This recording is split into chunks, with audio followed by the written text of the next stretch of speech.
You lend your first dollar when you're 14. Not to a friend, you don't have friends. To a kid named Marcus, who needs lunch money because his mother forgot again. You give him $1. He says he'll pay you back tomorrow. You say he'll pay you back $1.50. He laughs. You don't. Tomorrow comes. He has the $1.50. Something clicks in your head that never unclicks. Money is not a thing. Money is a tool that makes more of itself if you know how to plant it in the right people at the right time. You grow up in Flatbush, Brooklyn. Your father drives a cab 14 hours a day and comes home smelling like vinyl seats and quiet failure. Your mother works the register at a pharmacy and counts other people's change with hands that will never hold enough of their own. They are good people. Good people who are always broke. You learn early that good and broke travel in the same car and nobody riding in it ever gets out. The banks don't lend to your block. Payday lenders do. You watch your mother walk into one on Atlantic Avenue every February. When the heating bill spikes, she walks in with dignity and walks out with $400 and an interest rate that a math teacher would use as an example of predatory lending. She pays back $640 by April. Every year, the same cycle, the same trap, the same woman standing at the same counter, handing her labor to someone who contributes nothing except access to cash. You're 16 the first time you think it clearly. The person behind that counter doesn't work harder than your mother. He just has money. And money is the only product in the world that people will pay you to borrow. That's not a business. That's gravity. By 17, you're running a book at your high school. Small stuff. 5 here, 10 there. Interest due Friday. You don't write anything down. You remember every dollar, every face, every promise. Your brain is a ledger that never loses a page. The football players borrow before parties. The kids with divorced parents borrow when the child support is late. The teachers' kids borrow when they're too embarrassed to ask their parents for money in front of other teachers' kids. Everyone borrows. The reasons are different. The math is the same, and the math always favors the house. You graduate. Barely. Nobody hands you a scholarship or a future, so you build one out of the only material you have: cash and nerve. You start with $2,000 saved from 3 years of hallway lending. You move to the streets. Not drugs, never drugs. Drugs have supply chains, police task forces, mandatory minimums, and competitors who solve disputes with calibers instead of conversations. Money has none of those problems. Money is legal to carry. Money doesn't smell. Money doesn't require a territory. Money just needs a borrower and a rate. Your first real client is a man named Darnell who runs a barbershop on Nostrand Avenue. He needs $3,000 to fix his plumbing before the health inspector shuts him down. The bank said no. His credit score is a number that describes his poverty back to him in mathematical language. You say yes. $3,000, 20% interest, due in 60 days. He takes it because the alternative is losing the shop. He pays you back $3,600 on day 58. You buy new shoes and lend the rest to a woman who needs first and last month's rent before her landlord files eviction. She pays you back in 45 days. You roll it again and again and again. By 22, you're moving $50,000 in active loans across Flatbush and Bed-Stuy. You operate out of a laundromat you bought with cash. The machines wash clothes. The back office washes money through the machines. Every quarter goes through the books. Every loan exists only in your head and in a notebook you keep in a safe that's bolted to the floor of a room, behind a door that looks like a wall. You have no partners. Partners are liabilities with opinions. You have employees, 2 of them. Dez is your collector. 6'2", 230, hands like cinder blocks, but his real talent is his voice. He can say, "You're behind on your payment," the way a doctor says, "The results came back," and people feel the exact same chill, no violence required. The implication is the product. Nia handles the books. She's a dropout from Brooklyn College who can calculate compound interest in her head faster than a mortgage broker with a spreadsheet. She doesn't ask questions about the clients. She doesn't need to. The numbers tell her everything she needs to know and everything she's smart enough not to say. Here's the thing about lending money to desperate people. You will never run out of customers. Desperation is the most renewable resource in America. Someone always needs rent. Someone always needs bail. Someone always needs surgery for a child whose insurance lapsed because the employer cut hours to avoid the coverage threshold. The system creates the demand. You just fill it. The bank says no. You say yes. The bank requires a credit check, pay stubs, collateral, and 6 to 8 weeks of processing. You require a conversation, a handshake, and a number that both of you agree on, while both of you know only one of you had a choice. Your rates are brutal, and you know it. 15 to 30% depending on risk. Some of these people are paying an effective annual rate that would make a credit card company look charitable. You justify it the same way everyone in the lending business justifies it. Risk premium, default probability, operational cost. These are the words that make extraction sound like economics. And they're not wrong. You do carry risk. People don't pay. People disappear. People die. You lost $9,000 last year to a borrower who had a stroke at 41 and left behind a wife who didn't know the debt existed. You ate the loss because collecting from a widow whose husband just died isn't a line you cross. Not because you're moral, because word travels and reputation is the only collateral you actually own. Year 5. You're clearing $200,000 a year in profit. Cash. No W-2. No 1099. No tax ID that connects your income to your name. You buy a brownstone in Crown Heights through an LLC registered in Delaware. You drive a 3-year-old Camry because a flashy car in this business is a neon sign that says audit me. You wear clean clothes, nothing designer. You eat at diners. You are invisible by design because visibility is a cost you can't afford. But the machine grows and the machine gets hungry. The more money you lend, the more defaults you absorb. The more defaults you absorb, the higher your rates climb.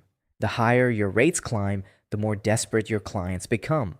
The more desperate your clients become, the less likely they are to pay. It's a spiral that tightens in one direction, and you're standing at the center of it, holding the crank. Des starts collecting harder. You notice it before the clients mention it. A borrower named Curtis shows up to make a payment with a bruise on his jaw that wasn't there last week. You ask.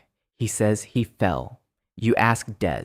Des says Curtis was late and needed motivation. You tell Des the bruise is a problem. Not because Curtis didn't deserve it by the rules of this game. Because a bruise is evidence. Evidence is a police report. A police report is a thread. A thread is an investigation. An investigation is the end.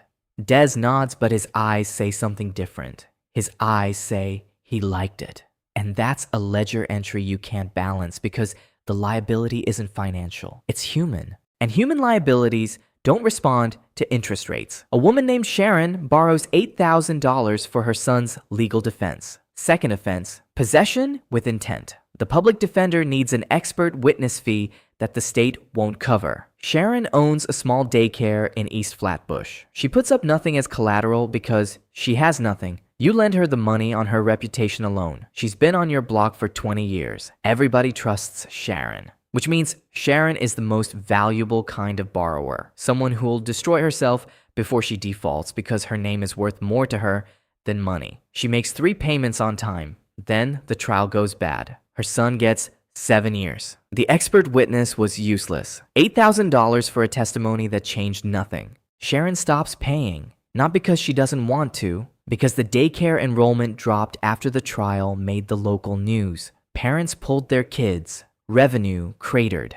She can't make the payment, and she can't make rent, and she can't do both. And she chose rent because a roof beats a debt when you're out of options. You sit across from her in the laundromat office and she cries. Not performative crying. The kind of crying that comes from a place so deep it doesn't make sound at first. Just shaking. She asks for more time. You give her 30 days because refusing her feels like something your mother would recognize and be ashamed of. 30 days pass. She doesn't pay. 60 days. Nothing. Des asks what you want to do.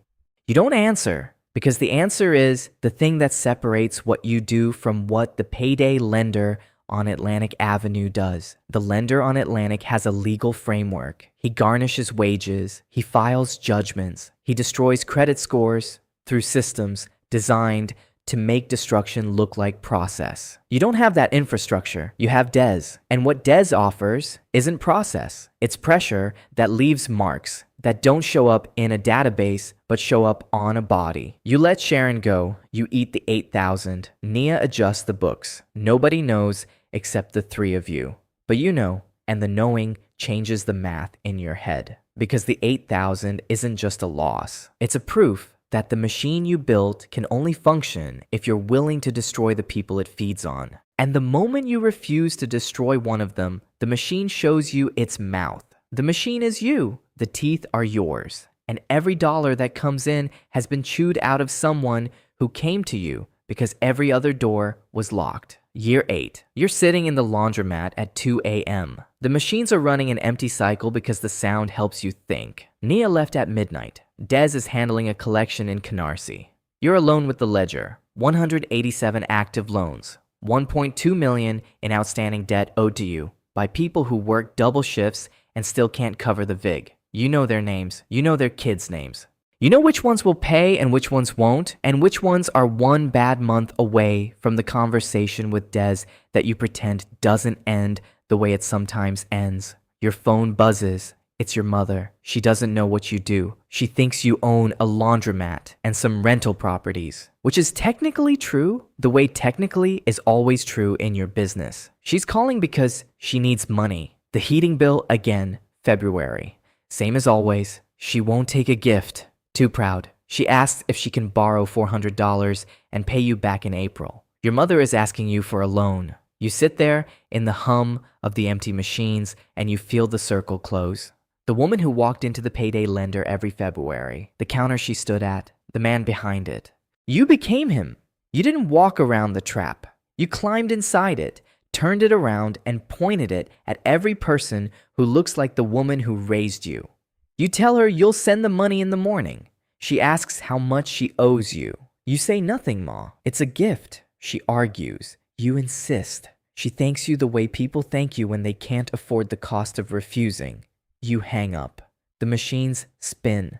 The water goes nowhere. You open the ledger and look at the names and the numbers and the careful columns Nia keeps so precisely. Every line is a person. Every number is a need that was so urgent they walked through your door and agreed to terms they couldn't afford because the only thing more expensive than your interest rate is the problem they came in with. You close the book. You don't stop. You won't stop. Because the same system that broke your mother is the one that feeds you, and you can't fix it from the outside because the outside doesn't know you exist, and you can't fix it from the inside because from the inside, you are it. The machines finish the cycle. The drum slows. The water drains. You lock up, drive the Camry home through streets full of people who owe you money and don't know you just drove past them. The brownstone is dark. The fridge is full. The safe is heavy. And somewhere in East Flatbush, Sharon's daycare is still open because you ate a debt you could have collected. And somewhere on Atlantic Avenue, the payday lender is still open because a woman who raised you couldn't borrow $400 from a system that calls itself legitimate. You set the alarm. You turn off the light. You lie in a bed you bought with money that was chewed out of the same neighborhood that built you. The ceiling doesn't judge. It just holds the roof up. Same as you. That wraps it up for today. The story you just heard is fiction, but predatory lending, both legal and illegal, extracts billions every year from communities that the traditional banking system refuses to serve. The line between a loan shark and a licensed lender is often just a frame on the wall and a lobbying budget. If this one sat with you, drop a comment and tell me the moment the circle closed. Subscribe for more. I'll see you in the next one.